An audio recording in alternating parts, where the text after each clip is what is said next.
All rise for the Pledge of Allegiance. I pledge allegiance to the flag of the United States of America and to the republic for which it stands, one nation, under God, indivisible, liberty and justice for all. Roll call been taken? All right, so I'm going to recess the regular city commission meeting, and we were going to call and we'll call to order the Urban Renewal Agency meeting. Again, has the roll call been taken? All right. The consent calendar is the Urban Renewal Agency meeting minutes for March 11th of 2025 and the joint work session minutes of 21st, 2025. Is there any questions on the consent calendar, changes, amendments? If not, is there a motion to approve? So moved. Second. Moved and seconded. Mitchell Poe to approve the consent calendar as presented. All those in favor say aye. Aye. All opposed. Motion carries. No public hearings. We'll go on to the consideration of the 25-27 priority projects list. So everyone got that before you. Just so that, let me pull that up real quick. So the project priority list, for the record, just read it in. And again, I think it's worthwhile for the record to note that this priority list is a list of priorities. It's not necessarily guaranteed that the projects will be completed. If the city manager can't make, or the executive director, sorry, in this case, cannot make sufficient progress, she'll move on to the next one until we can just accomplish the projects until the funds are depleted. So that will be, the first on the order is new library building, the Warrenton E-Dock replacement, 89 North Main Avenue, land purchase, stormwater infrastructure on First and Main near the Fish Sticks building, 679 South Main Methodist Church, and that would be a private partnership only. That wouldn't be for land purchase. Spruce up Warranton decorations, particularly like the signage, like the Merry Christmas and the metal ones that need to be in better condition to withstand our winds. The Warrenton Marina Campground, the Welcome to Warrenton at the sign of 104, 238 South Main, the gas station across from City Hall, post office repairs, outdoor covered area, the 45 Southwest 3rd North lot, and the 2nd and Anchor empty lot. That is the list. And Mayor, please note that there are other items that were already approved that did not need to go into this list because they're already in works. For example, the Peterson project is one of those. So there were other prior ones and other significant property lists that we still have that we are still working with. All right. Is there a motion to adopt or amend the 2025-2027 priority projects list? So moved. Okay. Moved and seconded, Poe Mitchell, to adopt the 2025-2027 priority projects list. All those in favor say aye. Aye. All those opposed. Motion carries. We'll move on to the consideration of significant buildings grant, New Way Carpet. The executive director. Yeah, you have before you a business owner who has taken over the property, formerly the CNS Builder Supply, I think it was called, and he is making great development there, and he has come forward with a request. I'll have Bert come up and do a little presentation on it. But this is one of your previous significant buildings, so it would qualify for a possible grant. Good evening. I have a little packet here of information. Feel free to hand it to Anna there. Give it to Anna. And some of you know who I am, some of you don't. So, and some of you may have gotten an email already in regards to the information that I'm going to provide for you tonight. But if you didn't get that information, I'll go into it. But on the face of the packet there, a little bit about New Way Carpet. And some of you that have known me all my life and I've known you for your life. But anyway, New Way was started back in 1953 by my mother and father. And the business was run out of their home up on Cedar Avenue, or across from the grade school where I presently live as well. And at that time, the business name was New Way Venetian Bar and Laundry and Janitorial Service. And the business was run by my father and my mother until about 1975 when my father passed away and I took the business over. I quit my job in California where I was working as an office manager for Insurance Companies Inspection Bureau Incorporated. We were private investigators and I had 32 investigators under me. And if you look at the packet, I don't know if you want me to read the whole thing as it is or just highlight it. Go ahead and do the highlights, yeah. But it's got a little information there about how New Way has evolved and changed over the years. And in and around 1979, I sold the janitorial business and I also sold the Venetian blind business. While we were doing janitorial work, we did a lot of carpet cleaning. So I accentuated the carpet cleaning end of the business. I didn't like working all night doing janitorial work. And so anyway, we opened up our first store in 1970 or 1981. And that was in the Chuck Bergeson's building at Harbor Place. And we outgrew that rather fast and we moved then out to where Walgreens is now. And we were there until such time as the landlord there sold us out and gave Walgreens a 50-year lease on the property. So we had to move. So the only place we could move that was big enough was in Astoria, where we've been for 20 years.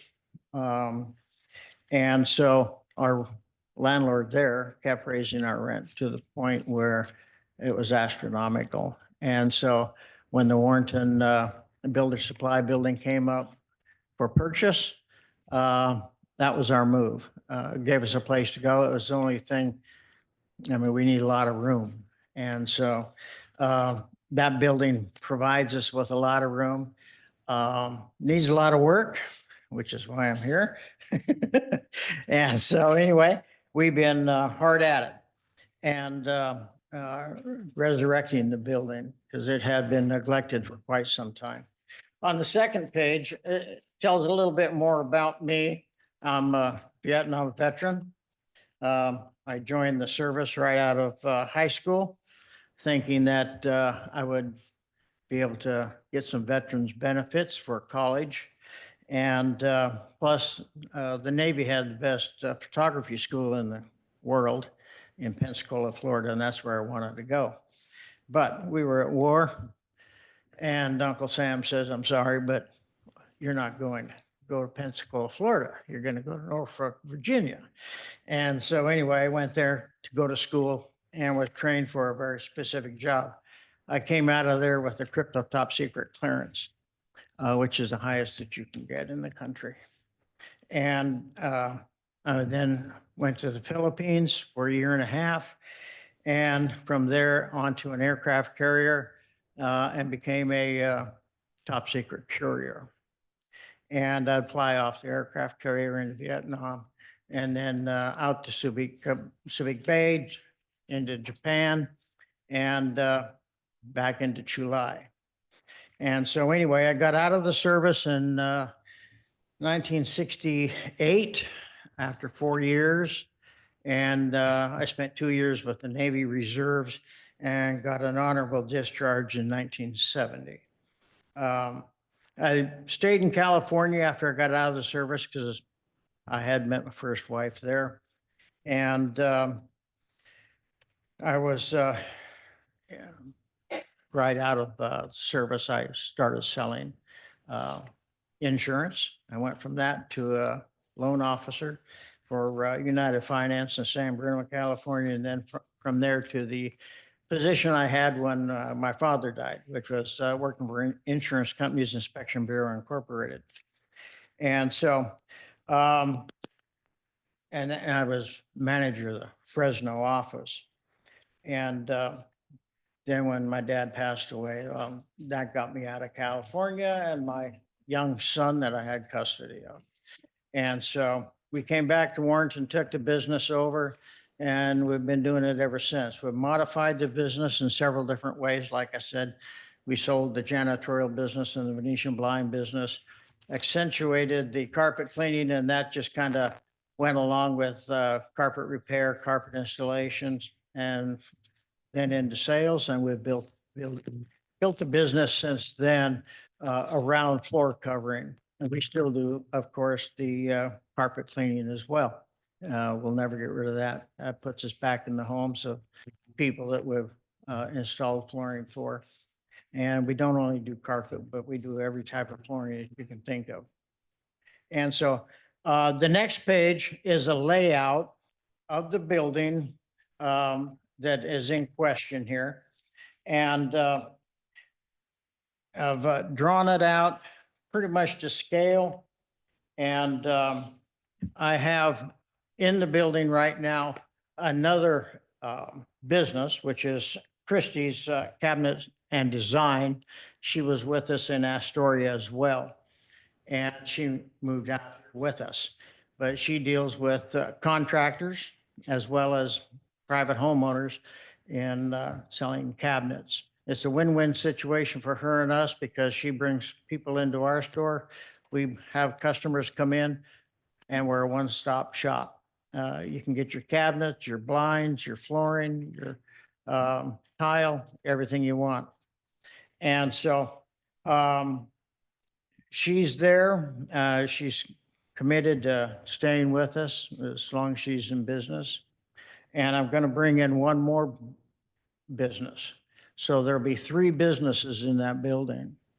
And the other business is Young at Heart Paper Crafting, which my wife owns. And she's presently in Astoria.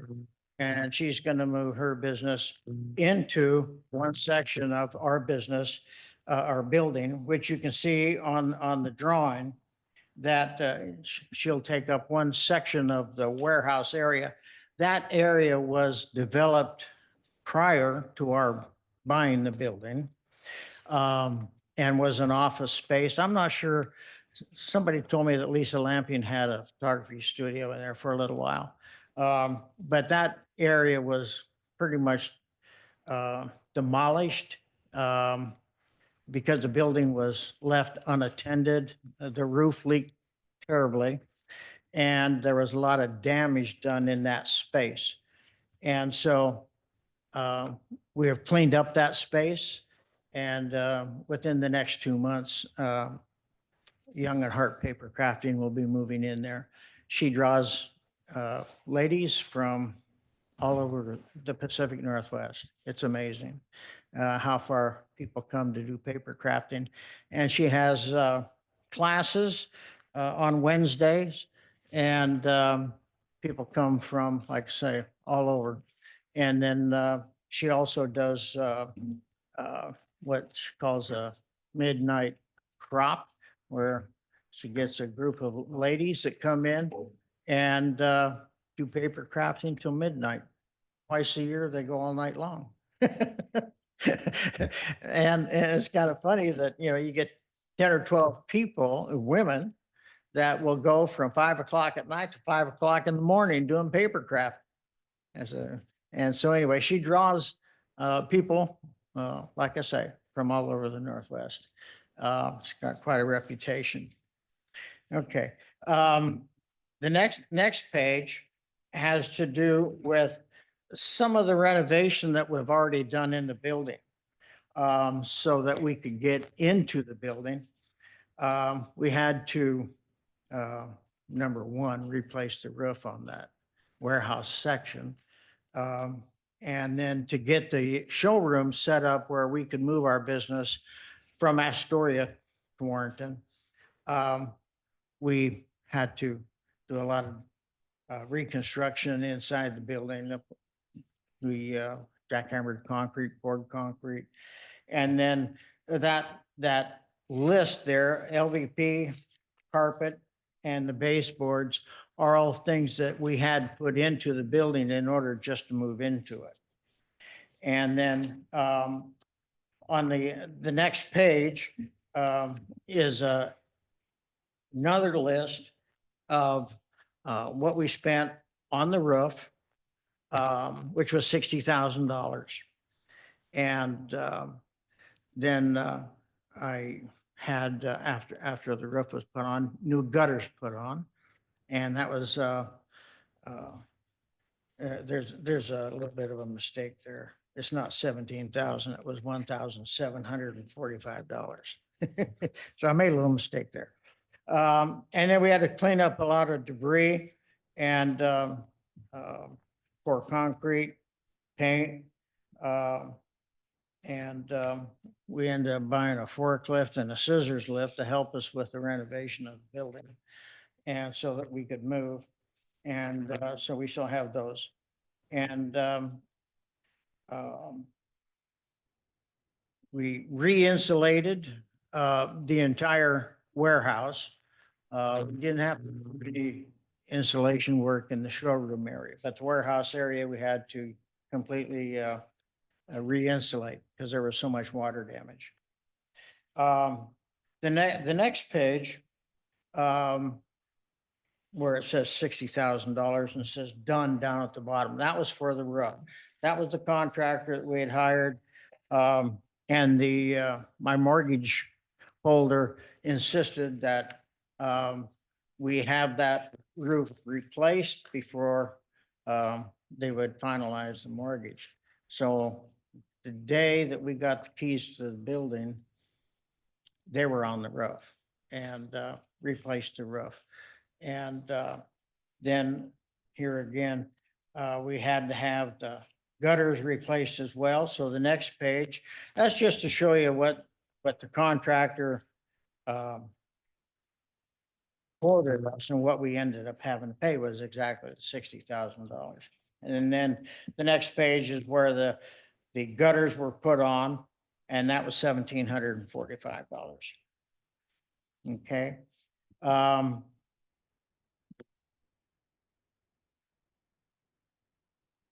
And then from there, the next page, I've got bids on the building to replace the siding on the front of the building and around to the south side. And this bid for $73,000 is to replace the siding with hardy plank batten board. And then the page behind that is for another $10,800 if we want them to paint the building. And so that bid, comes up to $83,500. And that's one bid. I have another bid from another, that one was from Exterior Kings LLC. And all these are local contractors.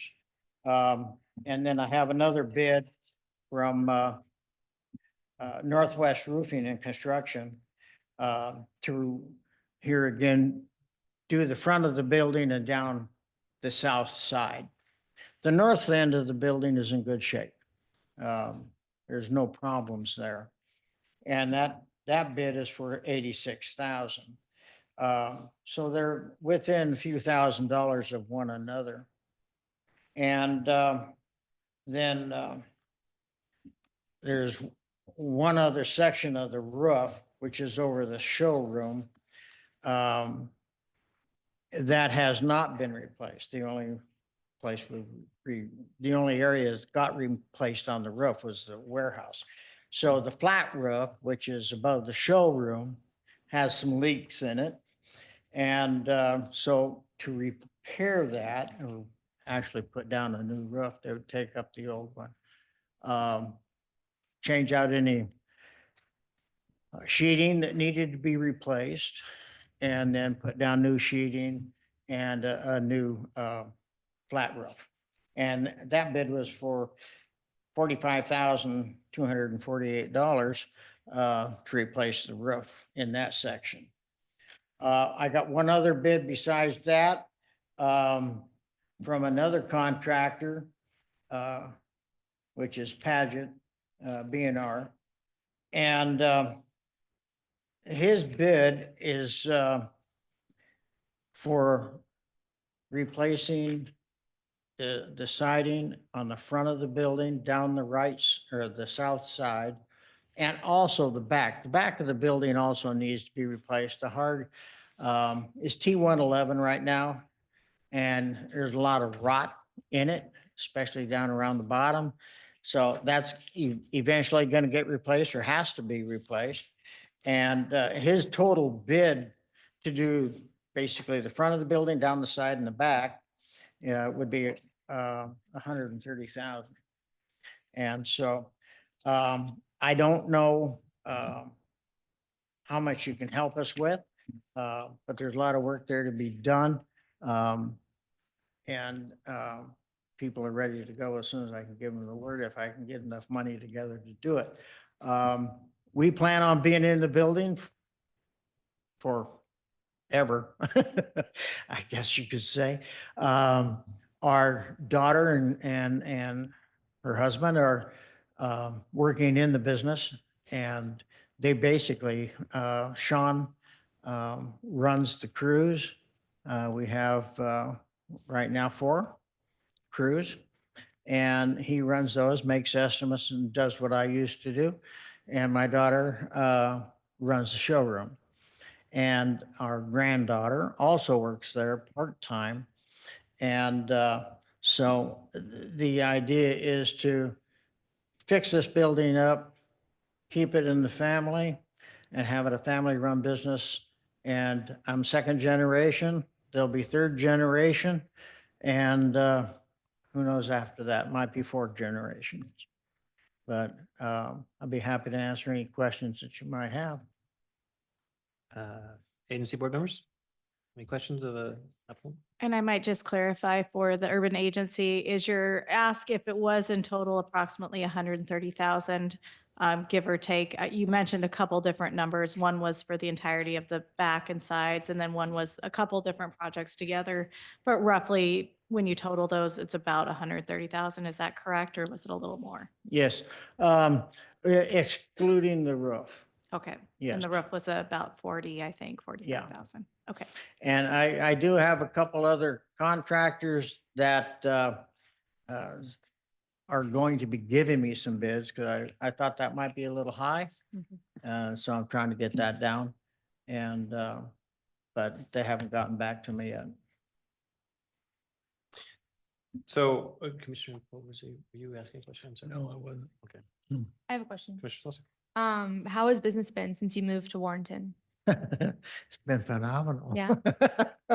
I thought we would lose business when we moved from Astoria to Warrenton, and actually we've increased. Business is booming. I can actually use another 1 or 2 installers if I could find them. It's hard to find experienced installers. But no, it really surprised me, because I thought we'd lose business, but we've been in business for so long that our customer base goes back so far that when my father died, there were people who remembered me as a 7-year-old kid working with my father. And then we were working for them, and then their kids, now some of their grandkids, but it's a small community. You got to have that repeat business. And here again, we've been in business for 72 years and going strong. Yeah, Thank you. it's great. And then my next question, what colors are you going to paint the building? Honey, Have you thought about it? No, what color are we gonna paint the building? don't know yet. Okay. Maybe a 2-tone green.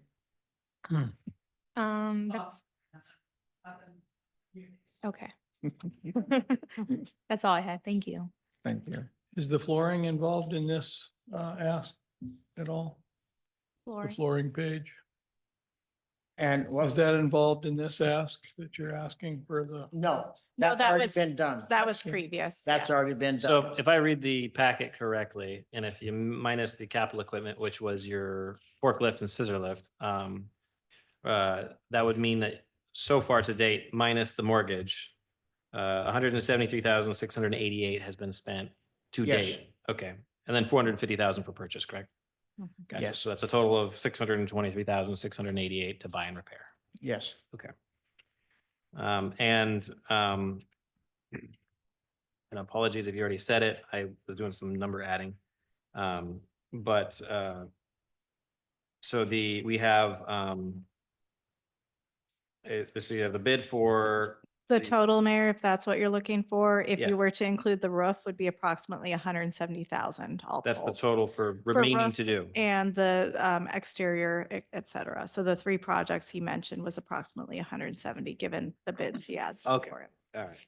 And then, what is the, excluding what was presented for the priority projects list, what is the remaining for major projects? We do have enough room in the budget Request? for this request, based on, you may have another request or 2 come in this fiscal year. I can't necessarily say one way or the other because you do have some other priority buildings. So if you were to say, given the range of 100,000, you would probably have at least that much to give to another project as well. Okay. All right. Any other questions of the applicant? I got a couple. Yeah, Commissioner Mitchell. First off, on the purchase of the building, did the seller give you any contingencies or considerations when you bought the building? Any kind of discount or anything special to, or did they contribute at all to repairs on the roofs or anything? No, You bought the building we after? bought the 450,000, was a pretty fair price for the building, knowing that we were going to have to put some money into the building to bring it up to standards. And, So you bought it as is? yes, Okay, yeah. yes, I just want to make sure of that. Yeah. And then the exterior, you said on the south side, but the north side is okay? north side is okay. There is, I believe there's a picture of the building, on the back of one of those, estimates. And, well, maybe not, maybe I didn't get it in there. But, anyway, the north side of the building has an overhang and, about 10 feet, which protects that entire end of the building. And so it's not rotted out. It's got a couple holes that we're going to be patching, but otherwise the T111 in that area, that whole side of that building is fine. Yeah. And then what's the anticipation start and completion if this was done? So much of it is weather dependent. I couldn't give you, would like to have it all done, by the end of summer, which is doable. It's just whether or not I got enough money to do it all. But the roof over the showroom area is somewhat of a priority because it is leaking. I've got buckets up there on the second floor. There's a loft in there. And I got buckets sitting around collecting drips so it doesn't come into the showroom ceiling. And then we also had all the lighting replaced. It's got all new LED lighting in it throughout the showroom as well as the warehouse. That was with Oregon Energy Trust. Came in and did that for us. There's and again, forgive me if you already covered this, but did you remark that you were going to remove that like fake stone in the frontage and probably replace some of the windows and doors? Yes, I have the Was that, windows on order in Portland. I just got to pick them up, and that I'm just paying for out of the, that's already then moving forward then? Okay. yeah. And the, Probably not included in this then. no, it's not. Okay. And then you had said exterior was board and batten, I believe. Yes. So that Okay, was okay. replacing. All right. So if, say, for example, let's throw a theoretical out here. If this board gave you $100,000 to move on repairs, do you think with that, you would be able to complete the projects that you've listed here by end of summer? Or at least by end Oh, of year? yes. Oh, yes. By Okay. fall, it would all be done. Yes. And my understanding too is, I think this was mentioned at your open house, but you're the largest carpet showroom in On the Oregon coast. Or the Oregon coast? Okay. Yes, All right. yes. And we cover, we have customers coming. Right now, we've got a job going up in Raymond, Washington. So we're drawing people from Raymond, Washington. I don't want to go any further up north than that. You get travel time involved. And we also have a job going down in Bay City, which is near Tillamook. Wow. A lot of stores during COVID ended up closing up. So there's one real small store in Manzanita and one in Tillamook. It's they're both lumber yards, and their showroom is about 200 square feet. And so anyway, so we were drawing now people out of the Tillamook area. So we're working on down the coast as well as up the coast. Okay. Yeah. Executive director, so the ask is 130, you say? Well, if you look at the total project, I believe it was 170. Yeah. It would be my recommendation in the 100,000 range, just knowing you may have other projects coming in, but of course it is whatever you all decide. Commission, I feel good about the city manager's recommendation, which is 100,000. 100,000? Okay. Commissioner Celestia? Yeah, I agree. I think it aligns really well with our goal of removal of blight and economic development. I agree. I concur. All right. Well, you say the 100,000 will get you to get done in the summer or fall? Yes, sir. All right. Is there a motion to approve a grant of $100,000 of the significant buildings fund to New Way Carpet? So moved. Moved and seconded by board member Poe and Salacio to approve a $100,000 grant to New Way Carpet out of this significant buildings grant fund to improve the facility. All those in favor say aye. Aye. Aye. Aye. All those opposed. Motion carries and congratulations. Thank you so much. I appreciate it. And just Good so I have clarity, Mayor, my understanding is you would like the terms of the grant to state it'll be done within the next year's time, 12 months. And also that just a reminder, it is usually a reimbursement fund. So as they, the invoices come in, we pay them. Yeah. So, yeah. Okay, thank you. All right. Thank you. Okay, and with that, we should be done with urban renewal. No executive session, so we'll adjourn the urban renewal meeting and we will reconvene the regular meeting of the city commission. Okay. Next, so we have the consent calendar. We have the city commission meeting minutes from March 25th, the Arbor Master Report from March 2025. The Marine Advisory Committee minutes of February 24th. And if I may request, because it's an actual agreement and re-signed, we'll move item 3D onto 7E. Is there objection to that? Hearing no objections, so ordered, and that will change on the agenda. With the amended consent calendar, is there a motion to approve as presented? So moved. Second. Moved and seconded, Dyer Poe to approve the consent calendar as amended. All those in favor say aye. Aye. All opposed. Motion carries. Commission reports. Commissioner Nothing Poe. for me today. Lacio. This weekend is the Easter egg hunt sponsored by Spruce Up Warrenton. It starts at 11 a.m. It's on Saturday and it's at the community park. Please register online. And I think we're gonna have some good weather, so fingers crossed. And then if you can't make it to the Easter egg hunt, First Steps Autism Center is having their spring color run. It's a 5K at Fort Stevens. That's another great fundraiser for an amazing local organization. And they're also asking that you register online. So All right. that's all I have. Don't forget the library after dark the same night too. I have nothing. All right. A couple things. I had the pleasure, I guess. Sure.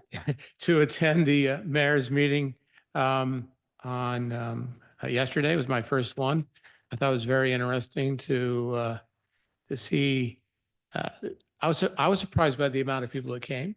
It was a good turnout and didn't expect that, to be honest with you. Northwest Housing Task Force, a lot of things still going on. This is not a simple thing. The biggest issue, of course, is trying to figure out how we make a determination on land use. There are a program that is out right now in which they're asking, it's working in certain states, they're thinking about bringing here.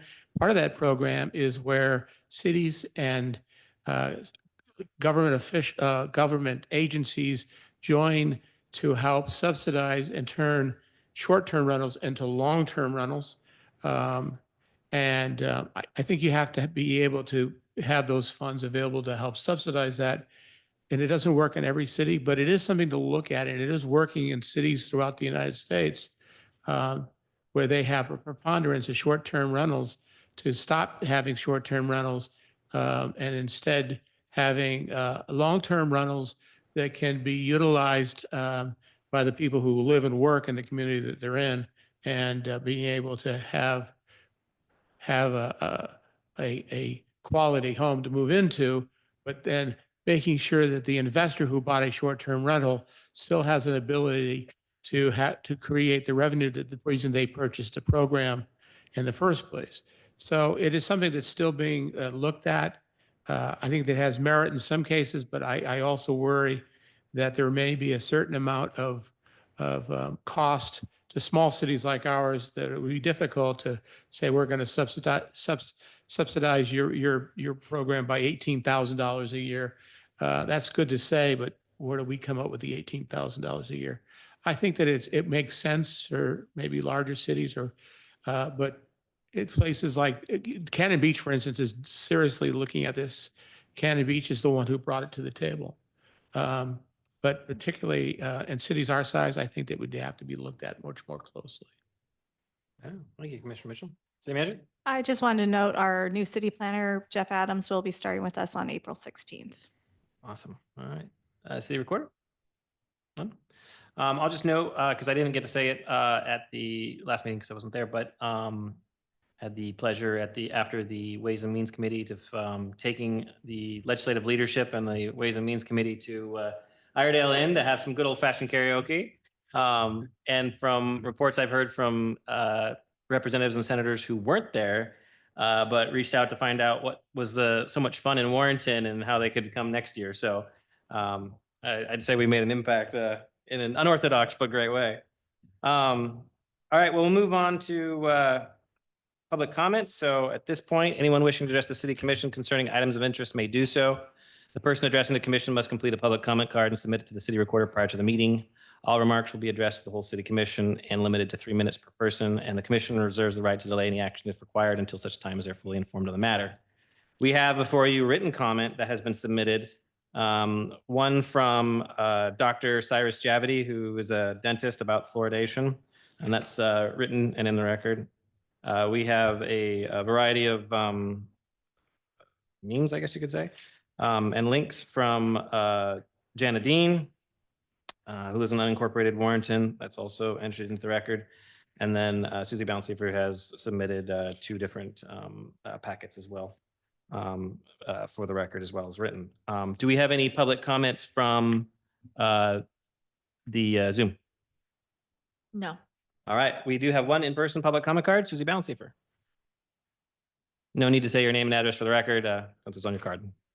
To use that? Yep. Okay.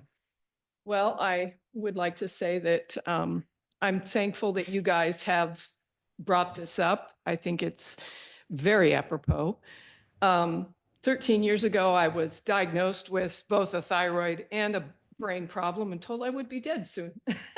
So the first thing I did, I went home and I bought myself a water treatment system with the sole purpose of getting rid of fluoride. I chose the company that you folks, it says Weston A. Price on there for 3 reasons, actually. It's very readable. It's not full of a bunch of highfalutin stuff that you kind of go, I don't have a PhD, I don't understand this. But also it is, there's a lot of references there. To find any kind of information on fluoride at all, it is so easy. Just put it in and you're going to get reams of information on it. Since my diagnosis, there has been nothing but bad information. I mean, bad reasons to have fluoride in the water. There's no good reason to have it in the water, actually. Since then, it has become very evident that fluoride in the water, it's different. Once you read that, you'll see that I'm basically giving a report on the things that I have already highlighted. So if you want to know anything more in depth, you can look at that. But it actually accumulates in the body and causes thyroid problems, bone problems, brain problems, and lower IQ in children. It's never been proven to be an essential element. It has never been in the soil before, though it's showing up now because we now have pesticides and all these things in the air and water and soil, and all the fertilizers and things have ruined the soil. So in fact, fluoride was actually used for nuclear power and to make weapons. So there is no there's no reason to have it in our water. So I hope that you will seriously consider removing it from the city system. Thank you. Thank you. All right. That concludes public comments, and we have next on us the public hearing for the comprehensive plan and municipal code amendment. So this is the time for a public hearing, the continuation of the public hearing in the matter of ordinance number 1283, amending the Warrenton comprehensive plan and Warrenton municipal code to adopt an exception to statewide planning goal 16 and modify standards regarding flow lane disposal in the Columbia River. At this time, I will open the public hearing. If you wish to speak, please fill out a blue colored comment card. Just for the record, since do we have any members on Zoom that have submitted public comments or requests to speak, and that aren't applicants? And is there any public comment cards that have been submitted in person? No. Okay, let the record reflect that. All right. Let's see here. We'll move on to the city commission may make a decision at the close of the hearing, or the matter may be continued to a time and date certain in the future. The matter is reset to a date and certain in the future. They'll only notice, this will be the only notice of that date you receive, and we shall now commence. Any commissioners wish to disclose any ex parte context, bias, or conflicts of interest not occurred in the record? No. Right. Do any members of the city commission have conflicts of interest with the application? No. Let the record reflect no on both counts. Have any members had any ex parte context regarding the application? I'll just note that I had stated at a prior hearing that I had a short conversation about the questions that the commission had to the Corps of Engineers, and that was brief, and then I forwarded them off to staff for handling that. Any members visited the subject site? I'll say I have. You look at it right here. Okay, so Poe, Velasco, and myself. I didn't hear the question. Has anybody visited the project site? Yes. Yes. Okay, so let the record reflect everyone has. All right. Do any members of the audience wish to challenge any commission members' impartiality for the record? Let the record reflect none. All right, staff, will you please present the report? Scott. Yes, you got it. Good evening, Mayor and Commissioners. Scott Freganesi, your interim city planner. This may or may not be one of my last meetings to be with you. I think there's some things that I will be continuing working on as the new planner comes on, but tonight we're continuing the flow lane discussion, as you've already mentioned. I could go back through the entire presentation. I don't plan on doing that unless there is a request to do that. So the main thing I wanted to hit on is just a quick reminder of what we're doing tonight. The applicants to Oregon Department of State Lands, the request is to amend the City of Warrenton's comprehensive plan and municipal code to adopt an exception to the statewide planning goal 16 and modify the standards regarding flow lane disposal in the Columbia River. That's the basics. I think the last meeting we had on February 11th, we made some requests for additional information. There were 9 questions that were sent to the applicant that you all came up with during that meeting that it was provided in your packet. If you'd like, I can read through those questions. If not, there are responses to those questions in the packet. We have a memo from Jessica, the harbor master, that outlines some of the planned dredging and review of the bathymetric surveys that have been previously done. And we also have a letter from Department of State Lands that addresses the majority, if not all of those questions that were asked of during the February 11th meeting. if you'd like, I can go through kind of the response that Jessica had from the harbor master, or from her as the harbor master, to some of those questions, if you haven't had a chance. So that's the brief overview. But again, if you'd like me to go into that further, we can tonight. Again, we did not receive any public comment so far. And then after consideration of the comp plan, statewide planning goals, the code, and as we've detailed in the staff report, the staff feels like that this request is consistent with all the applicable criteria. The Planning Commission considered this on the 12th of December 2024 and recommended that the adoption process begin with the City Commission. So that's where we are today. In terms of next steps, if after presented evidence at the hearing tonight, within the revised staff report and ordinance, the City Commission agrees that sufficient facts exist to grant the comprehensive plan amendment and goal exception, they should move to approve with conditions in the staff report. That's my basic report. If you'd like more information, I can go through any of that information the additional information that was placed in the 2,000-page packet. So that's it. Any questions of the staff on the application? One question, Scott, I do have is, and mostly just because it's going to take a little bit to go search through it. Yes. Can you remind me of the conditions within that? Typically, when the motion has conditions, they're enumerated, but right now it's just in the ordinance. So can you run over the conditions real quick? I will need to pull those up if I can do that. That might take me a second. Let me bring it up real quick. Of course, I don't have them in. For the record, for those attending, this is the packet. Yeah, it's a quite large packet, I will need a second to find that. Okay. We'll circle Apologies. back to that. While he's looking that up, does the applicant wish to make a presentation, make a statement, or anything related to the continuation? I think Mr. Ryan, you're representing the applicant. Yes, I, Chair and members of the commission, don't have anything to add. Okay. I will say I do very much appreciate the Corps of Engineers sending that information, then DLCD getting that information, or DSL getting that information. Oh, thank you. It's 298 of 2,112. Okay.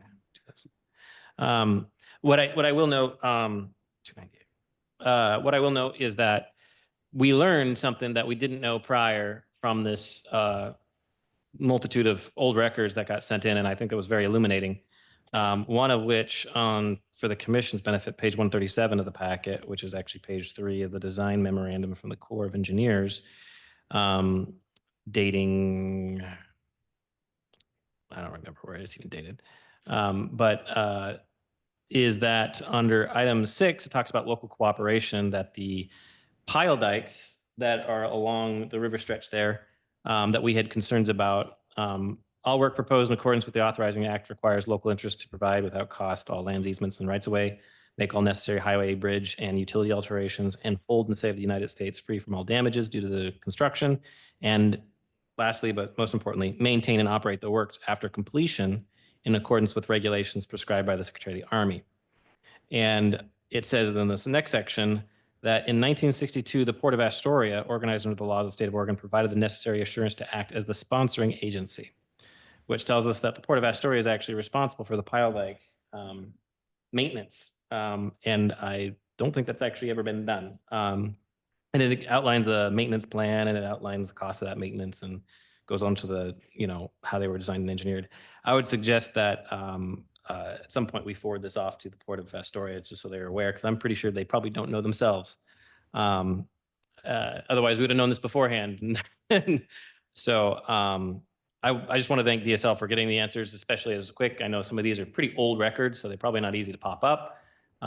Same with Corps of Engineers. I don't want to butcher her last name, but Jessica with Corps of Engineers. Want to thank her for their cooperation in that manner as well. So the conditions, again, are on page 298. And did you find those, Scott? We do have those here now. There are the 9 conditions on page 298 of the packet. I do have those if you want me to read them, Mayor. I'll read them in the record here. Yeah, I found them as well. Thank you. Because at the beginning, the staff memo, we have the motion for the ordinance, but I was looking for something that typically it's like, the script is as a parliamentary inquiry, I was going to ask, typically the script has like based on the findings and conclusions on this hearing, X, Y, Z. We adopt that, but let's see here. So the conditions of approval, There's 9 conditions of approval, yes. 298. Where would they go? Here we And go. these are the Conditions, pro- this goal. Oh, sorry. Go ahead, Scott. I would just say that these are the original conditions of approval. These haven't changed since the original staff report had been submitted. So Right. there's no edits or changes to these since the November or the December 24 draft. Okay. Well, I just want to make sure I know they're in the record, but just because we've had so many different Yes, twists and turns in this whole process, I'm just going to read them real quick into the record. thank you. For those that are here, their benefit. The number one, the goal exception only applies to in-water placement of dredge materials and does not authorize new dredging activities. No in-water dredge material disposal shall occur outside areas designated development or outside areas included in this goal exception, unless a new goal exception is approved. And actually, all in-water dredge disposal with the goal exception areas will occur during the in-water work periods established during consultation with NIMS. Under ESA, all in-water disposal with the goal exception areas will follow the best management practices established during consultation with NIMS under the ESA. Disposal of dredge materials with the expanded flow lane thalweg exception area shall be subject to the municipal code. Non-federal applicants shall be required to submit all applicable applications and must receive approval prior to commencing work. Federal agencies consistent with the OCZMA program must demonstrate consistency with local policies to the maximum extent practical. Non-federal entities using the expanded flow lane thalweg exception area for in-water dredge material disposal shall annually submit to the city a copy of the dredging season monitoring and reporting results for the Columbia River and are prepared for the ODEQ to demonstrate compliance with requirements of the 401 water quality cert. If the user of the goal exception area is a federal agency, the state of Oregon is responsible for requesting the annual report they submit to the ODEQ per the section 401 certification and submitting that report annually to the city of Warrenton. The information thalweg map shall be used for advisory purposes only in cases where the informational thalweg map conflicts with the definition of expanded flow lane thalweg disposal. The definition shall take precedence, and a new thalweg map should be prepared every 5 years and submitted to Clatsop County Community Development and the U.S. Army Corps of Engineers. The city of Warrenton will request the updated map from Clatsop County, and when it is not available, placement activities will continue solely based on the text definition of the thalweg placement. And regarding deep water placement of the dredge material with an expanded flow lane thalweg exception area, areas deeper than 65 feet below mean low water may be used for thin layer placement only if the placement does not cause the area to become permanently converted to depths shallower than 65 feet. Thin layer placement is defined as a maximum deposition on the riverbed of 0.25 feet during the placement of each hopper dredge or barge load to minimize benthic impacts. I guess through those, I have a couple of questions. One is, Scott, if we decided to go and say dredge the east side of the mooring basin, which is currently undredged, but it is dredging in the mooring basin, does condition 1 pose an issue to us? Because it doesn't authorize new dredging activities. Is that considered new or is that considered a continuation? I guess the other question is DSL.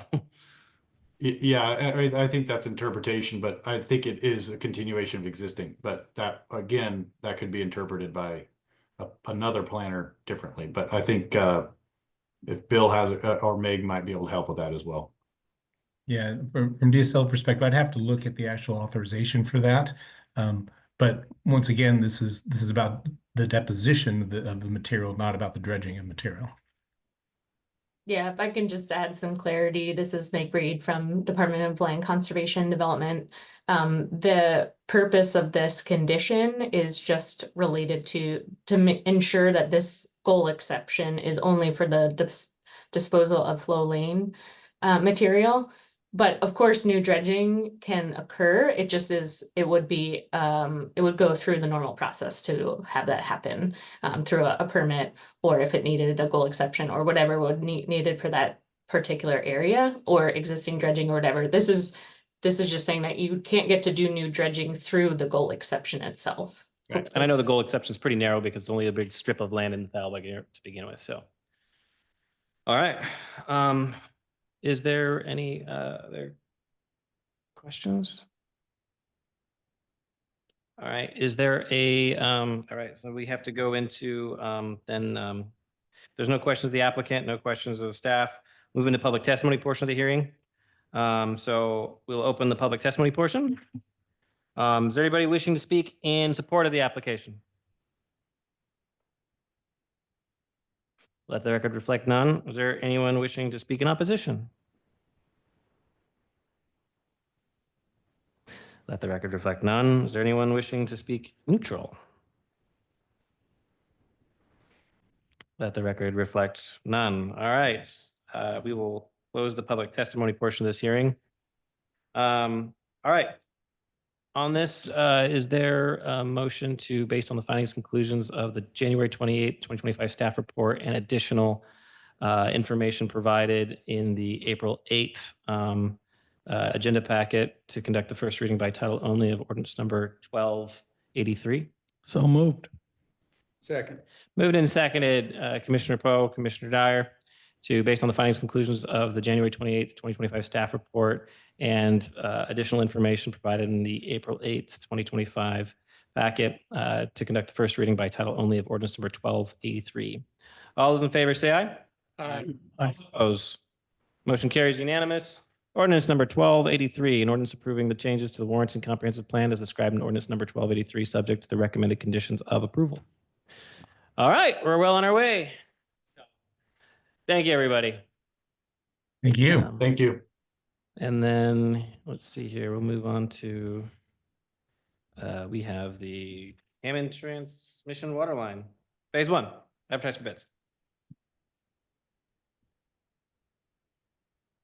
Good evening, Mayor and Commissioners. I'm here before you today to request authorization to advertise for construction bids for the Hammond Waterline Phase 1 project. Design has been completed and we are excited to move this one forward towards construction for improved fire flow in the Hammond area. And with that, I'm happy to take any questions. To be clear, for the record, because my understanding is originally when this was pitched to us, that this wasn't actually going to improve anything other than we weren't connecting any people to this line. This is just a new line that connects to new growth. Are we connecting all the old hydrants to this? Or when we say it's going to improve fire flows, other than that we have a main that's going to be more available, do we, are we going to be connecting any hydrants along the line, or what's the, explain that to Sure. me for me. This project was initiated before my time here, Mhm. unfortunately, so I don't have all the details. I did talk to staff today, and they told me that this is a transmission line, so there won't be any connections to it, household connections to it.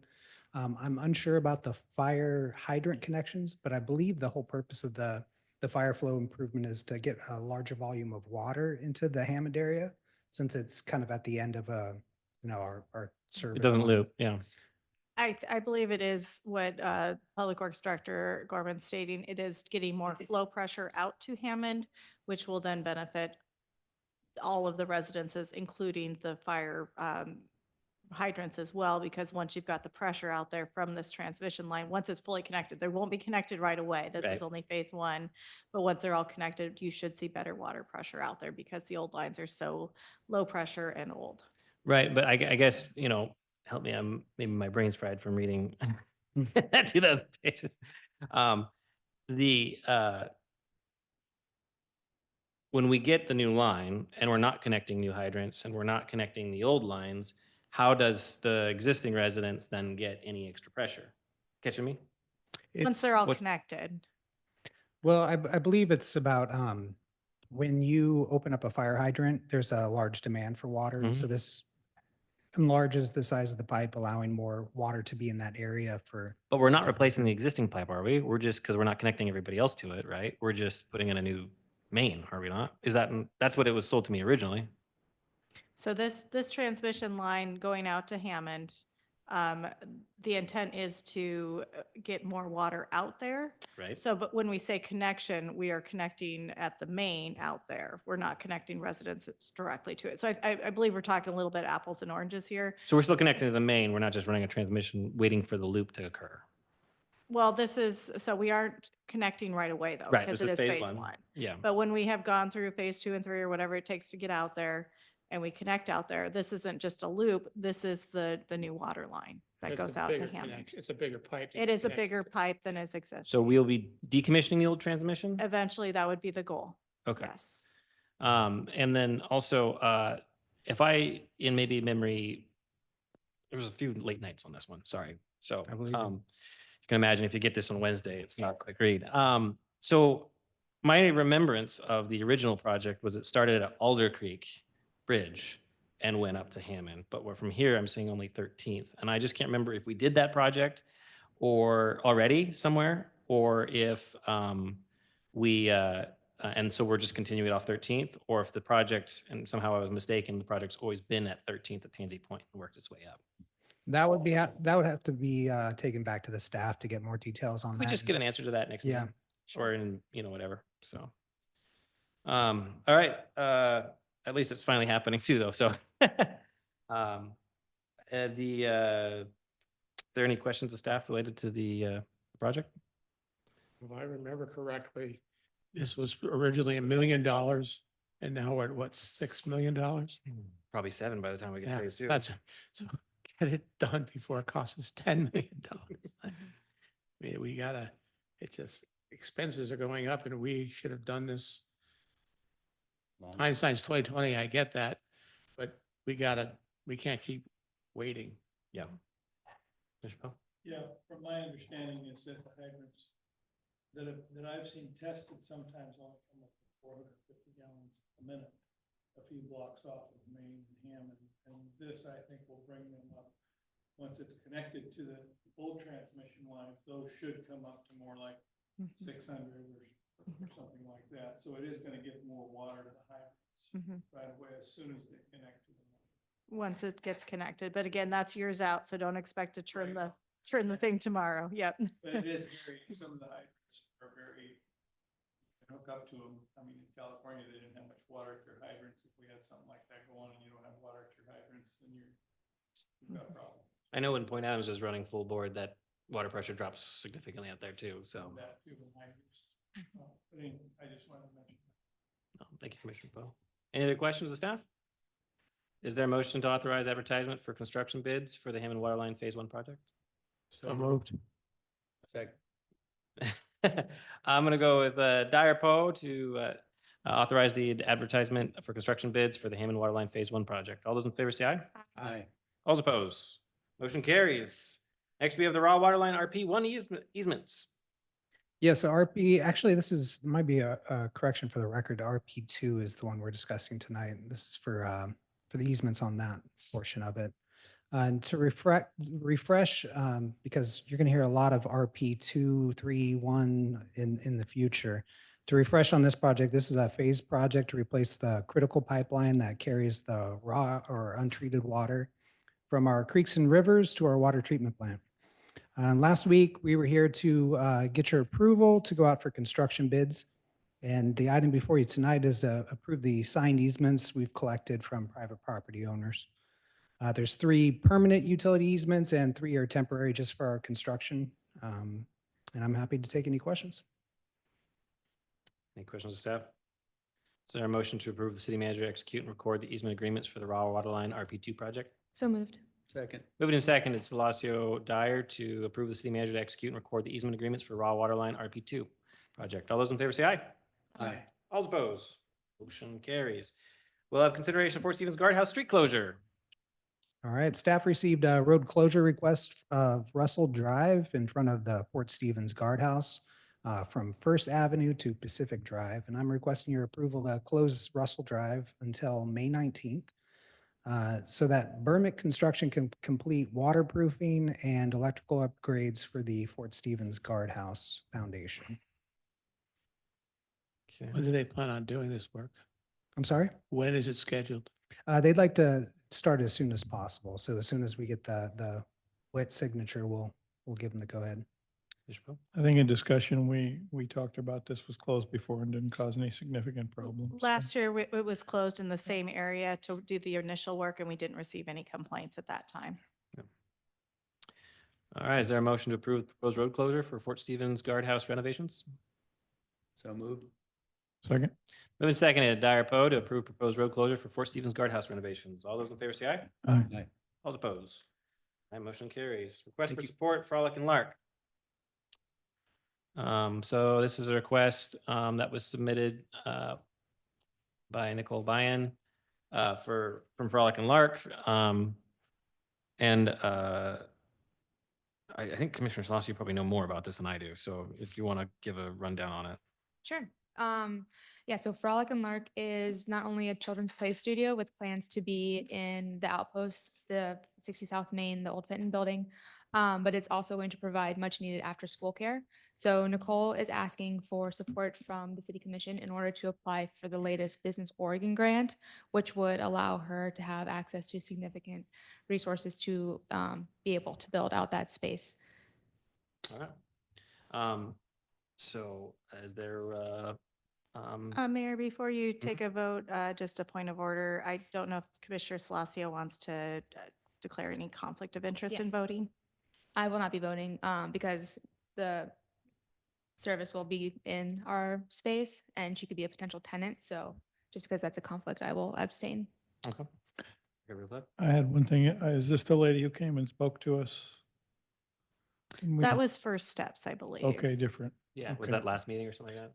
Yeah, meeting or two. Yeah. Well, Can't Okay, I remember. just was curious. Is there a motion to support the issue a letter of support to Frolic and Lark? I'll still move. I'll second. Moved and seconded. Mitchell Dyer to approve letter of support for Frolic and Lark. All those in favor say aye. Aye. Aye. All those opposed. Motion carries. The record reflects Salacio abstain. And then we also have item 7E, which is the encroachment agreement at 1006 Southwest 9th. City Manager, do you want to? Thank us you, run down Mayor. that? Yeah, Mayor and Commissioners. So this is actually the second agreement for this. It's called an encroachment agreement. Sometimes you call these license to occupy, sometimes they're encroachment agreements. Basically, this is a city lot that next door neighbor, not the current owner, but the prior owner had put some items on that property. And we, as a city, said we would consider an encroachment agreement at that time, which was about 2 years ago. We did sign that agreement with the property owner next door. So we stated that they could keep a fire pit and a shed on that property, but they could not make any changes or alterations to the city property. Fast forward to now, there is a new property owner, so that has sold, and they do want the same encroachment agreement that they would like to request that. So city manager is recommending you approve that. We don't see any issue with that since currently we do not then have to maintain this lot ourselves, and we still have full access to the neighboring creek or whatever it is, the slough. Did the current applicant, were they aware of the encroachment agreement? They were not, unfortunately, when it was shared with them, the page that was said it was not transferable was missing when it was shared with them by the prior property owner. So they were sold the property that they thought they had rights to that they didn't technically, so now they're applying for those rights back, or at least those Well, privileges. they understood it was an encroachment. They understood it was not part of their lot. We Okay. did double check that. But yes, they unfortunately were under the impression they already had that agreement in place. But we did update them and they were very pleasant with us and they just requested the same. There any questions of staff related to the encroachment agreement? Is there a motion to approve the encroachment agreement Well, for? Oh, I just recommend we have this conversation, that we put it in titles so that when the next purchaser buys it, it'll come up as an encroachment temporary agreement with the city, so that the next person who goes to buy it will see that that it does not transfer with each owner. That can be placed with title, and title can. Can't you Yeah, put in title if so it's the not only- on the property? The only thing is this is a separate property. It is not their property. I understand that, but you can still take the encroachment Oh, you can? and give it to, and the title can keep track of it. The county can even record that you have an agreement that does not transfer, so that this doesn't come up again where somebody thinks they've transferred property that's not their property. That's a good idea. That Yeah. Doesn't rely on scrupulous or Anyone- unscrupulous property, owners to. So we Ask them to basically remember. just let the county know that there's an agreement that's Yeah. not transferable with that title. Okay. All right, well, is there a motion then, Commissioner Mitchell, to approve the encroachment agreement for 1006 Southwest 9th and to forward the agreement in total after executed to county or title company for reporting? So moved. Second, City manager? Just so I'm clear on that, for recording a title, it does cost us extra. So are we then assuming all fees for re-recording a title? Is that what I'm understanding? Because we would have to then re-record their title most likely, is what I I'm mean, we can hearing. make it a condition of the. I would recording. put it on the person who's purchasing it as an arc, but But I think we need to protect ourselves by making sure that it's put into something. You Okay. may not be here when it sells next time. Yeah. I guarantee none of us will probably be here next time. Yep. We want to make sure that whoever takes control of the property next time, after it's sold by these people, and I guarantee it will be, that something is recorded so it doesn't get forgotten by the next person that sells it. Do you prefer it be recorded at the county or specifically in the title? I think you record it with the county, and the Okay. county then, when title does research, they can then find the, Okay, let me check then, because there's different fees I then think for that, so. And then we would pass that fee on to the I- oh, person absolutely, requesting they the need to encroachment pay the agreement. fee. Yeah. Okay, just for clarity, so I know what direction. So it's been moved and seconded by Mitchell Dyer to approve the encroachment agreement for 1006 Southwest 9th, with the understanding that from the motion and the second, you agree to that being for recording that with the county specifically, and that the applicant would pay that fee. Yes. All right. With that So amendment, moved. all right, with that amended motion, we've moved and seconded. Yes. All right. So all those in favor say aye. Aye. All those opposed. Motion carries and the encroachment agreement is agreed to. Next we have is the fluoride supplementation. I think our public works director is back up on this one. Yeah, thank you. So Public Works recently completed or in the process of completing a supply chain exposure analysis for tariffs. Fluoride was identified in the progress of that as a highly susceptible material to the incoming tariffs, since there are no known domestic suppliers. And our supplier is located in China. Fluoride is a public health supplement, not mandated for our city. So my recommendation is to return to our core business, providing safe, clean drinking water to the community and avoid these escalating costs and extra risk of exposure to our staff who have to handle the concentrated chemicals. To accomplish this, it requires repealing of section 8.2 in our municipal code. And it should also be noted that after submitting this to the commission, and I'm not an economist, but I've been following the tariffs really closely because they hit a lot of our projects. And I believe the tariffs are at 104% today. So we were estimating between 18 and 24%. So any information that you have in your packet's probably a little outdated as far as cost. And I'm open to any questions. So a couple questions. One, it's mentioned that it's caustic or it's very, very hazardous material. Describe what the hazard of handling fluoride concentrate is. Well, staff have to get in a full suit. Oh, they do. They handle it's a powder form, and they have I think it's 100-gallon tank where we put the powder in and then create a dilution solution of about 4%. So they have to don, full gear, gloves, eye protection. They're fully covered with a respirator. And so I don't know exactly the risks of getting in contact with your lungs or your skin, but I would not want to be messing with it. There was a spill of concentrated fluoride in a municipal water supply. It was in the news a couple of weeks ago, and they said something about it like could eat concrete. Yeah. I'm not 100% familiar with Okay. it, but I know looking at the packaging and I haven't looked at the MSDS or anything for Sure. it, but it's not, when it's in its concentrated form, it's very toxic. Okay. Any other commissioners have questions of staff? How often is fluoride applied to the water where people have to put on that PPE? I'm not sure how long the 100-gallon tank lasts, but I think it's probably I would assume at least a couple times a month, but I'm not 100% certain. Are there other chemicals that are used that require that same level of protection? We also mix bleach or I can't remember the hypochlorite or Oh, sodium The- chloramine. Yeah. Hypochlorite, I think Yeah, is what yeah, it was the- called.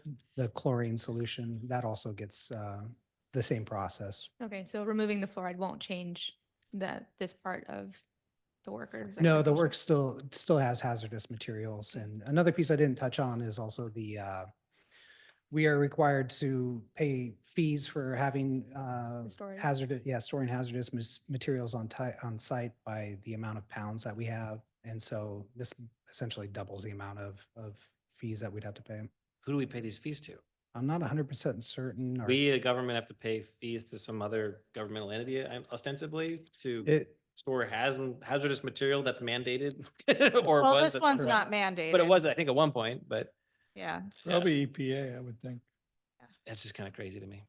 Okay. So the $23,000, is that only inclusive of the fluoride, but, or also the fees and anticipated tariffs? it's an estimation because it really depends on the amount that we have stored. The amount that of water that's used depends on, how much we actually have to treat the water. So it's not a very good estimate as far as specific number every year. It definitely fluctuates. But that is specific just to the sodium fluoride that we purchase, the estimation of shipping costs for that material, and then the storage fees as well. And we typically buy it once or twice a year, so we do store quite a bit on site. So do we know what kind of reserve we have now that we'll have to get rid of if we stop using it, or do we use it till it's gone, or is that? The yeah, last hazmat time, disposal. the last time I was out there, we had approximately, I think it was around probably 25, 50-pound bags. So it's like kind of, let's say a quarter of a pallet, maybe Sounds like quite a bit. a foot high. Who still fluoridates their water in this region? Yeah. That's Uh, transfer. that. The funny answer is just about everyone in Clatsop County does this, and I'm not sure why. So Seaside and Astoria sells water, Albany, Waleski, they all fluoridate their Okay. their fluoride their Oh, water. We could So pass it on somewhere else. we most likely could have somebody else purchase it from us. If you said to stop tomorrow, we probably could find a purchaser And locally. maybe you asked this, I didn't hear, but how long does it take to come out of the system? Can you clarify the question? How long does it take the fluoride that is currently in there if we add no more to come out of the system that we? Oh, I'm not exactly sure. That would require some math, and I'm not a really math genius, but I would assume it's complicated because the powder solution will be in our clear water tank. It can stay in there. So it isn't instantaneous. It's No. 3 months, no. 6 months, something It like could take that. a while. Yeah, I would say Yeah. it would take probably, best guess, probably a month or two. Okay. How do you clean up or neutralize fluoride? That's a good question. I'm not sure. The other my biggest concern is just having been to the National Security Forum at Air War College. These are significant weak points in national security is infrastructure that relies on chemicals, chips, or other components to provide common utilities or daily essentials. And the fact that there's no US produced fluoride, and furthermore, it's coming from China, significantly bothers me. I think also additionally, when I go to the dentist, there's no longer a fluoride mouthwash. They paint fluoride as a treatment onto your teeth. And they tell you not to drink anything hot for 30 minutes because evidently for fluoride to even work, it's got to be on your teeth for 10 minutes. So drinking water doesn't really make a difference in terms of that fluoridation. So at least from my perspective, I think that I don't like the idea of buying Chinese fluoride. I don't like that at all, especially putting in our drinking water. So I know that we can't completely disconnect from China, but that is a significant concern from at least the knowledge I do have of what's been going on in that sphere. I think I don't disagree with you, and considering the fact that it's going up and this price is pre-tariff, and they announced today they were taking our tariff to 106%. It's going to increase the cost even more. So I don't want to do business with China unless I have to. Also, I would just note too that of the comments, calls, mail that I've received over the issue, I'm going to count probably around 52 to get rid of it and 2 to keep it. So I think the public sentiment, at least that I've heard of, and I've mentioned Florida on a live before, is predominantly for removal so that people have the choice to do what they want with that and keep their water as water-like as possible. So, I mean, in terms of fluoride in the water or not, I'm ambivalent to it. I drink tap water. Wife doesn't, but I do. So, but yeah. So Any other- Mayor, I did a little more research from the CDC side, just because they keep referencing all these reports. It was hard for me to find any of them. But the CDC does say in the difference in fluoridated water versus unfluoridated water in school children, it's roughly 2.25 cavities less per child if there's fluoride. So that's the difference, is what they're referring to. That was probably the only data I could really extract that was actually concrete data from the CDC, but that was kind of what the studies have shown. So just. so you Yeah, I have was a- really, and I appreciate Commissioner Salacio adding the comments from the representative, because he made a comment specifically about that, saying that while kids may experience a few more cavities, they can be fixed, as opposed to how many points they may lose in IQ quality, which can't be. And so, Yeah, I think it was a well-written letter from Representative Cyrus Javity. And again, thanks, Commissioner Schlosser, because I mean, he points to the longitudinal study in Mexico about pregnant women and their children, but also, again, I think in terms of cavities, there's always the choice to do fluoride mouthwash. There's a choice to, provide that. There's not necessarily a choice if it's your tap water. And I also would think also in terms of the current trends of what people are drinking, I would say most people still drink. I mean, we used to have a little pitcher, but bottled water is a much more prevalent thing. So I think the next thing people are going to be concerned about are microplastics. Yeah. Yeah, so. My concern is that if we don't have to have this, why have chemicals in one of our buildings? I don't know what fire would do to it, but I think it's corrosive. I don't think there's it's toxic. Yeah. But, anytime you have chemicals added in, the response team has to take that into account. And if it's not necessary, I don't think we should have it. Commissioner Slasso, I feel like you have something to say. Yeah, I think for me, this is a tough conversation. So my background is in public health, and this is one of the things that I studied was, weighing prevention against downstream costs, and then also considering the evidence or lack thereof. And that's why I reached out to Representative Javity, because I recognize that I'm also not an expert. And so I was doing as much research as I could to better understand what was going on. For me, the biggest risk that I see is we are in a rural area that already lacks access to dental care. I reached out to several organizations, including the Children's Health, the Children's Dental Program. I spoke with Anne. This is a free Oregon service that provides dental services to children 5 to 18 that do not have dental services. They've not received any referrals in Warrenton. So we are not even utilizing the services that we currently have access to. We're not directing children to dental care. One of the biggest, if we're talking about IQ and risks to IQ, kids not going to school is going to affect IQ.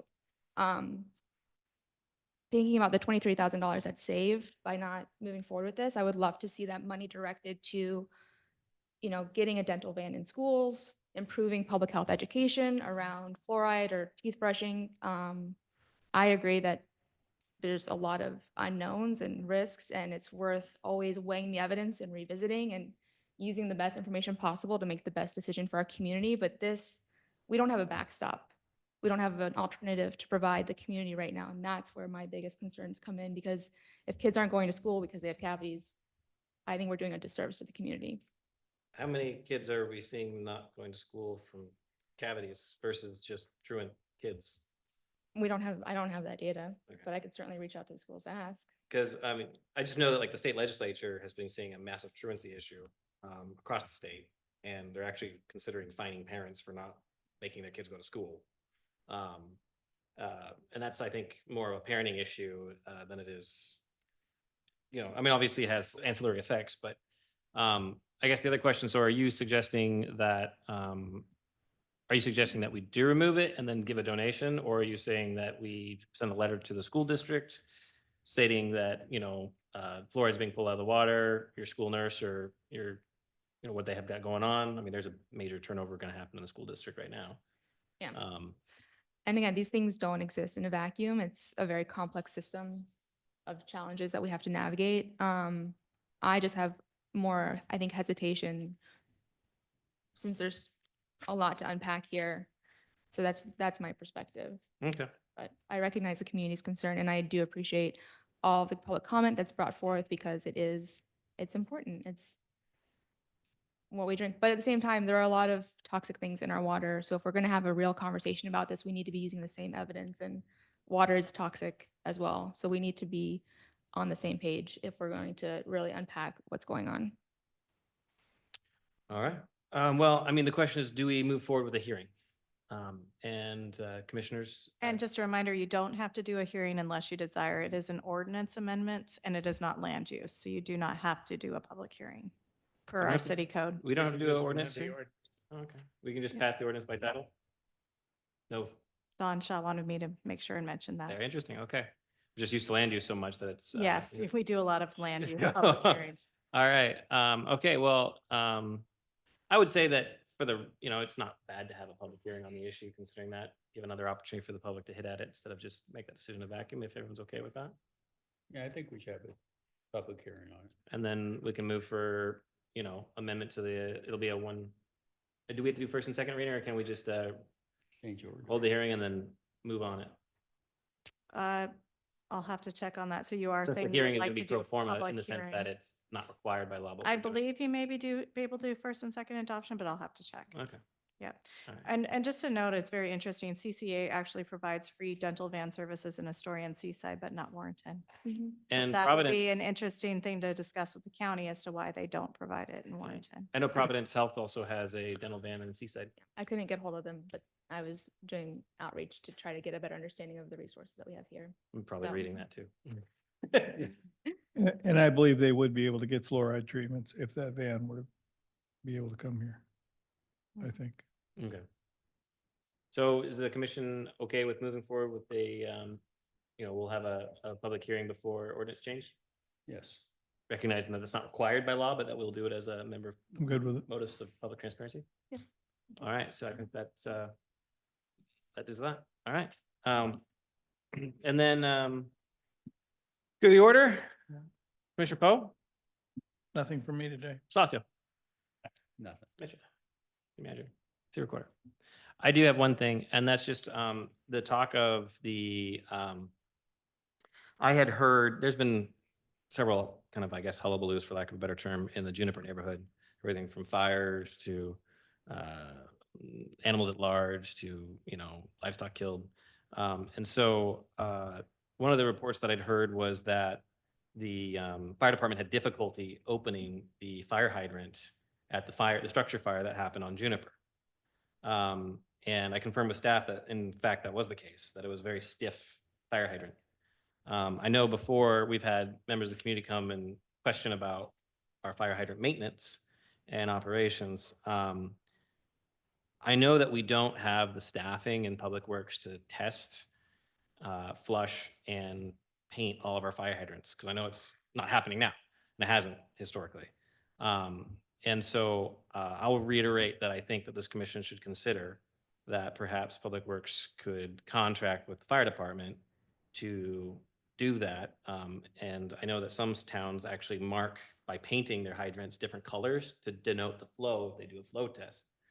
And I know staff has previously said there was concerns over if they're going to jar the valve and possibly damage it. But I would say that if we aren't currently, I mean, the conjecture was that the Juniper hydrant had never been touched since it was installed. And so it was pretty frozen shut pretty good. They had to use some ancillary stuff to beat it open. I would suggest that the concerns of valves being partially treated are outweighed by the need to make sure that the hydrants work to start with and that we know what the pressures are. And I think that there is an opportunity for us to also provide, even if it is a cross transfer, so to speak, to the department of some revenues to make that happen. I would like to see if the commission was okay with at least having staff explore that. I'm good with it. I'm good with it. Didn't we have also valve exercising? We were talking about that for regular shut off valves in the road at one time because, yeah, because we broke like 3 of them on Main Street because they didn't work. I think you might be right on that. I don't think that ever happened. No, we even talked about getting a valve exerciser truck. That's before my time. Yeah. I don't remember that either. I mean, if you want to speak to the public works director. I know John Shepherd Yeah. used to go out and paint and exercise and let them flow just to, And It'll if, be in the if I record. may, Mayor, I would like to review a little bit more. When you refer to Juniper, I know of at least 2 fire hydrants. I'm not sure which one you're talking about, but both of those have been used recently by private contractors. It's the one furthest down towards that's been developed for a long time. And I'm not Okay, sure so when it's that the would. furthest away. The new development Next to that the just came Angstrom in fire. was using 2 Yeah, not hydrants. not the Okay. Gramson one. No. Okay. Any comments, public works director? Yes, so this was one of the first questions I asked staff when I came into, because those are always the last things that you get to, and I wanted to gauge where we're at. I was pleased to hear that staff recognize that we haven't been getting to these and we've got a plan moving forward. So we do have a fully staffed public works now, which is a first in quite a while, I hear. Overtime. So that will definitely help. It's more complicated than just tasking a different department to do it, because it does touch our valves. If we have a problem on one of the hydrants, we need to make sure that we could isolate that and not put a whole stretch of customers out of water. So the first step in our plan is to exercise all the valves, locate them, make sure that they work. And then the second one is to go out and do the actual hydrant testing and do our flushing program. So the valves are what you're talking about. I I'm have the talking about valve in the hydrants. road because we specifically talked about it. And actually, we were gonna borrow Astoria's valve truck to try it out. This is before your time. And I was assured that they were gonna work on it. But we've had a lot of change. Hard to make assurances when you're gone the next week. Yeah. So, yeah. So it is a priority. And one of the things that you all helped us with was the Vector truck purchase, because to clean some of these valves out, we need a good running Vector truck. But if we're also not flushing the lines regularly, and we have a lot of them, doesn't that mean that we also accrue sediment and other chemicals that accrue in the ends of the lines? Correct. And just stagnant And water. the flavor of water changes too, if I remember Correct. right. Because I know there's been a lot of complaints about clarity of water and, like bubbles and I've even experienced it where you'll have bubbles in your water that you pour out of your tap half the night, before they go away. And then also taste can be sometimes funny. I've been told that like if you're at the end of a line or something like And your that, strainers get. it doesn't necessarily, it's just because they're not being flushed out all the way and used, correct? Correct. And flushing is an essential part of public works. It's not something that it's nice to get to. It's something that we really have to do. Okay. And the other question I guess I have is, I wasn't talking about the valves, Commissioner Dyer was, but in terms of the hydrants, I mean, if we're doing valve testing, do we realistically, because we're not even able yet to keep up with our ditch maintenance, which I think we're going to contract the plan to, but The are we going to plan contract is- the work to? The plan is to outsource the ditch maintenance plan. There is not staff. Including the that say work? that. Yes. Okay. But I do believe the fire hydrants could be part of the capacity of staff. And just so the commission is aware, for the last 12 months, we've been understaffed in our utility crew by at least 2 people at any given time. So we, like Kevin said, we are finally staffed up. Sure. So I'm hopefully not we can trying to now move forward. beat on public works. What I'm just trying to say is that we've talked about this in previous administrations with no effect. And so that's why you can see there's a little bit of like, let's do something, Yeah, it is a priority and staff are really excited to get to it. Okay, awesome. All right, well, thank you. I have no other goods to the order. We have no executive session, so we will adjourn this meeting.